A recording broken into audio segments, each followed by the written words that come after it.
Jangan merusak hubungan orang lain. Amsal 6 ayat 19. Seorang saksi dusta yang menyembur-nyemburkan kebohongan dan yang menimbulkan pertengkaran saudara. Ada orang tuh yang suka jahil, usil, ngurusin rumah tangga orang, keluarga orang, anak orang, suami orang, sehingga tanpa sadar omongannya itu merusak hubungan orang lain. Saya percaya dalam hidup ini kita pengen punya hubungan yang baik dengan semua orang. Karena itu jangan rusak hubungan orang lain. Satu kali saya pernah difitnah, dikatakan saya mengatakan ini tentang seseorang, mengakibatkan orang itu marah sama saya. Padahal yang ngomong gitu orang itu sendiri di depan saya. Kadang-kadang heran lihat bagaimana orang bisa mengarang-ngarang cerita. Apa yang kita nggak ngomong mereka bilang kita ngomong, apa yang mereka ngomong mereka bilang kita yang ngomong. Merusak hubungan kami, tapi puji Tuhan sekarang sudah baik. Karena basically saya pribadi tidak akan menanggapi omongan-omongan yang nggak penting, yang menurut saya cuma merusak hubungan.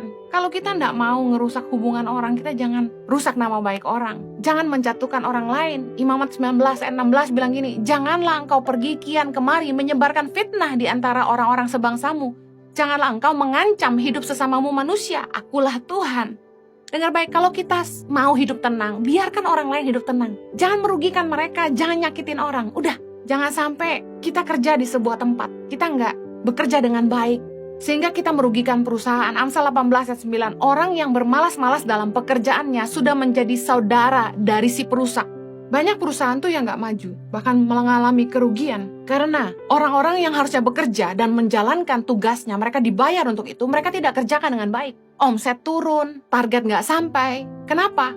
Karena nggak mencapai target, malas-malasan aja. Makanya Firman Tuhan bilang, orang-orang yang bermalas-malas dalam pekerjaannya sudah menjadi saudara dari perusak. Ngerusak omset, ngerusak perusahaan, bikin perusahaan tutup. Ayo, jadi berkat di situ. Jangan ngerugiin perusahaan di mana Anda ada. Kalau kita pengen dipercaya Tuhan, berkat punya kita sendiri, harta milik kita sendiri, Firman Tuhan katakan dalam Lukas 16 ayat 12, kita harus setia dalam harta orang lain. Kalau kita nggak mau satu hari perusahaan kita dirugikan orang, jangan sampai kita ngerugiin perusahaan orang.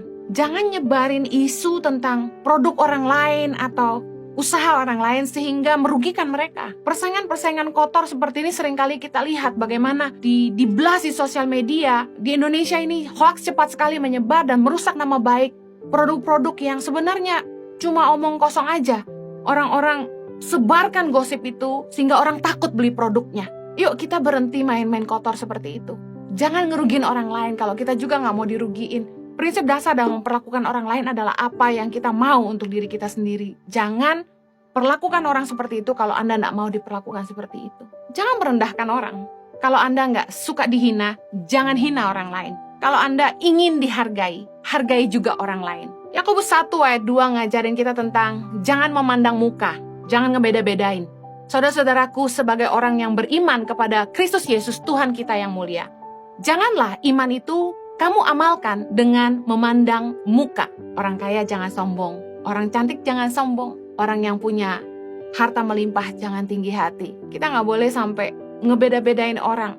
Kadang-kadang seringkali manusia itu tanpa sadar mereka mandang rendah orang lain karena pekerjaannya, karena status sosialnya. Saya sedih tiap kali lihat orang lemah tuh direndahkan. Sedih waktu lihat orang miskin tuh ditindas. Kalau Anda kaya, kenapa sombong? Kekayaan kan karunia Allah.